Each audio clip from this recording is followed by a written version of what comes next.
Molt bona tarda, buenas tardes, benvinguts i benvingudes a la 8a jornada de Relacions Laborals de les persones que viuen amb VIH, que organitzem cada any per aquestes dates aquí a Reis Positius.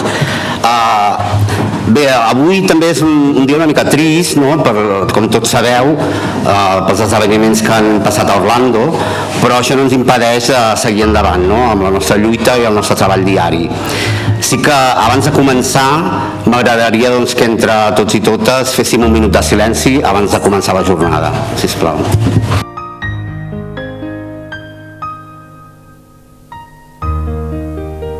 Com bé sabeu, aquest govern, una de les coses que ha plantejat ha sigut la unificació dels departaments del Treball, Afers Socials i Ciutadania. I per què?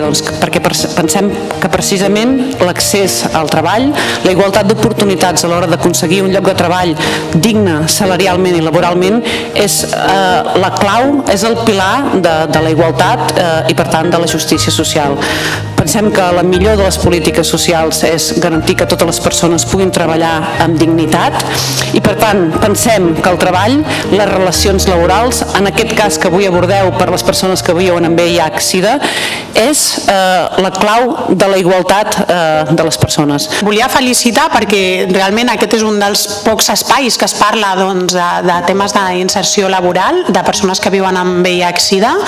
N'hi ha hagut altres espais i jo he pogut participar perquè realment ens manquen dades, aquest és un gran tema, les poques dades que tenim a nivell europeu, algun a 2013 crec que es va publicar un a nivell d'estat espanyol, però sí és cert que ens manquen dades de com es viu aquesta desigualtat y específicamente al mercado laboral. La incorporación al mercado laboral de una persona con VIH no puede ser causa para revocar o reducir su pensión de incapacidad permanente.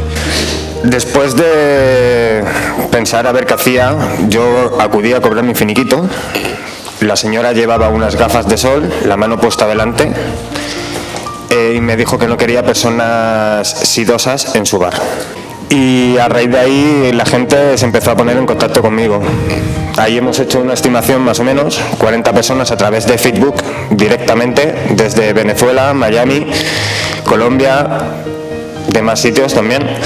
¿De dónde era? De Rumanía también se me pusieron en contacto porque no tienen personas a las que poder acudir, porque España necesita ya un cambio y se necesita empezar a normalizar.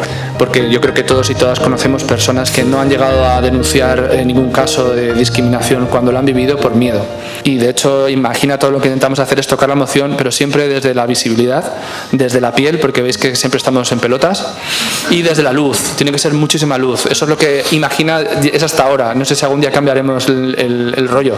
A ver, lo que nosotros le decimos a la empresa es: nosotros vamos a hacerte una selección de candidatos ante una oferta que tú tengas. Es decir, cuando nosotros, los orientadores laborales, consideran que una persona tiene una alta empleabilidad, es decir, hablamos en términos de competencias ya, puede optar a esa oferta de trabajo. ¿Y el problema cuál es? El problema es que muchas veces no hay ofertas de trabajo, o que no, las ofertas de trabajo a las que pueden acceder muchas veces son el 80% de las que realmente hay en las empresas.